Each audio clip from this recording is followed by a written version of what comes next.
દેશમાં ઇલેક્ટ્રોલ બોન્ડની ચર્ચાઓ વચ્ચે બનાસકાંઠામાં લોકસભા ઉમેદવારના એવા કોંગ્રેસના જ્ઞાનીબેન ઠાકોરે ડિજિટલ માધ્યમથી પોતાના ઉમેદવારી પત્ર અને ચૂંટણી લડવા માટે ડિપોઝિટ પેટે QR કોડ જાહેર કર્યો છે. જો કે આ QR કોડ તેઓની બહોળી પ્રસિદ્ધિનો મુખ્ય મુદ્દો બન્યો છે. નમસ્કાર, હું છું રીના, આપ જોઈ રહ્યા છો ટુડે ગુજરાતી ન્યૂઝ.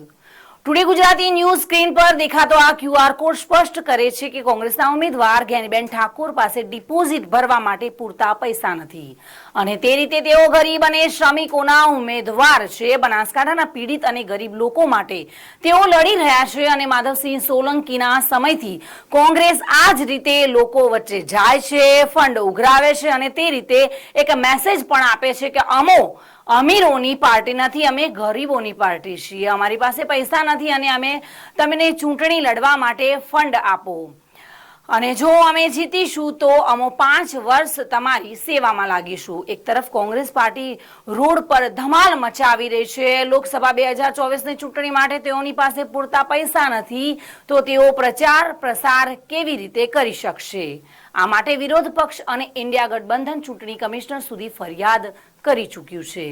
ટૂંકમાં કોંગ્રેસ પાર્ટીનું ચૂંટણી ફંડ બેંકોના તેમના વિવિધ એકાઉન્ટમાં જમા થાય છે, જેઓ તેઓ ઉપાડી શકતા નથી કેમ કે સરકારે તેમજ વિવિધ એજન્સીઓએ નાના મોટા ઇસ્યુ બનાવી કોંગ્રેસના ખાતા ફ્રીઝ કર્યા છે.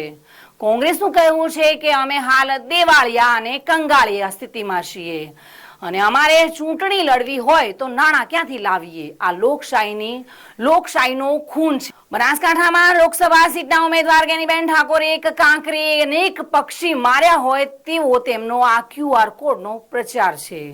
જ્ઞાનીબેને QR કોડ માધ્યમથી સ્પષ્ટ સંદેશો આપ્યો છે કે કોંગ્રેસના ફ્રીઝ થયેલા ખાતાથી હાલ કોંગ્રેસની આર્થિક સ્થિતિ કંગાળ છે. અમારી પાસે ચૂંટણી લડવા માટે પૈસા નથી, પૂરતું ફંડ નથી. સરકારનો કહેવાતો અત્યાચાર, એજન્સીઓનો કાયદાની આડમાં અત્યાચાર ચાલુ છે અને આ તમામ બાબતો તેઓ પોતાનો QR કોડ જાહેર કરીને જણાવવા માંગે છે અને તે રીતે રાજકારણમાં પણ કોંગ્રેસ ભાજપ સામે કંગાળ છે, પીડિત છે અને તેઓ સંદેશ તે લોકોને આપી રહ્યા છે. જો કે અલગ વાત છે કે જ્ઞાનીબેન ઠાકોરના આ QR કોડમાં લોકસભાની ચૂંટણી જ્યારે 7મી મે 2024ના યોજાનારી છે ત્યાં સુધીમાં કેટલી રકમ આવે છે, પણ હાલ તો આ QR કોડ જ્ઞાનીબેન ઠાકોરને સમગ્ર ગુજરાતમાં લાઇમલાઇટમાં લાવી ચૂક્યો છે. ત્યારે રાજકીય નિરીક્ષકો કહી રહ્યા છે કે જ્ઞાનીબેનનો આ આઈડિયલ ફંડા કહી શકાય, જે હાલની ચૂંટણીમાં વગર પૈસે તેમને લાઇનમાં લાવે છે. દરેક રાજકીય પક્ષે પ્રચાર પ્રસારના મુદ્દે